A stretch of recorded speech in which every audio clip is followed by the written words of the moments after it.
Bessorot Tovot est une journée remplie de force. Nous sommes aujourd'hui en hébreu le 28, c'est Kohar.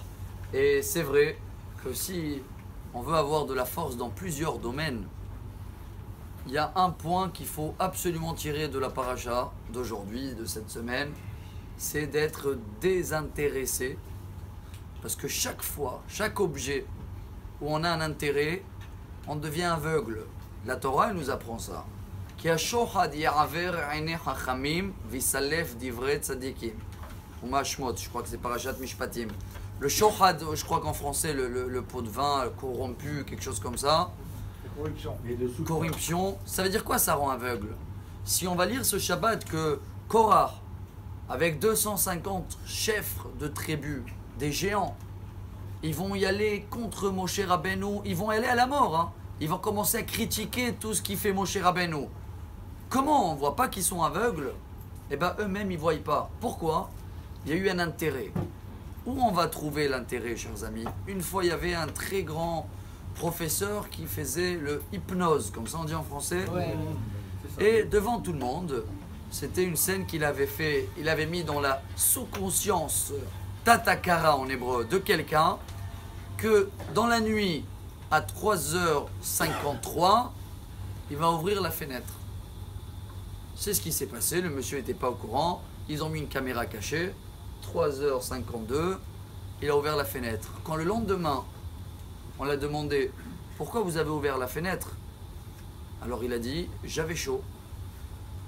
Ce qui veut dire que chacun de nous, notre cerveau, hein, il nous donne des réponses à nous-mêmes, mais des fois, c'est pas du tout ça les bonnes réponses. Tellement on a des intérêts cachés, hein, c'est très très dur à les trouver, qu'on n'arrive pas à les voir. Le Maharal de Prague dit, il a écrit un livre sur des drachotes, sur Shabbat Agadol. Il dit la faute de Adam et Ève, comment il a pu la faire piéger le serpent? Attends, Dieu il dit, ne touchez pas le fruit. Comment on peut écouter un serpent et pas écouter Dieu? Ben, il a compris, il a fait le fruit, il est venu le dire, regarde comment il est brillant, regarde comme il est beau. Waouh, imagine-toi quel goût il peut avoir. Et dès qu'il a montré un intérêt en touchant le plaisir et les envies qu'on peut avoir, c'est fini, on devient aveugle, on a oublié Dieu, on a tout oublié.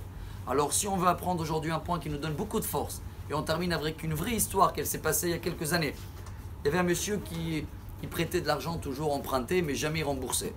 Une fois, il était en grande difficulté. Et il y avait un riche, il a dit, allez, il avait l'habitude d'aider, je vais l'aider. Il a prêté une grande somme d'argent et il a donné un délai, 1 an.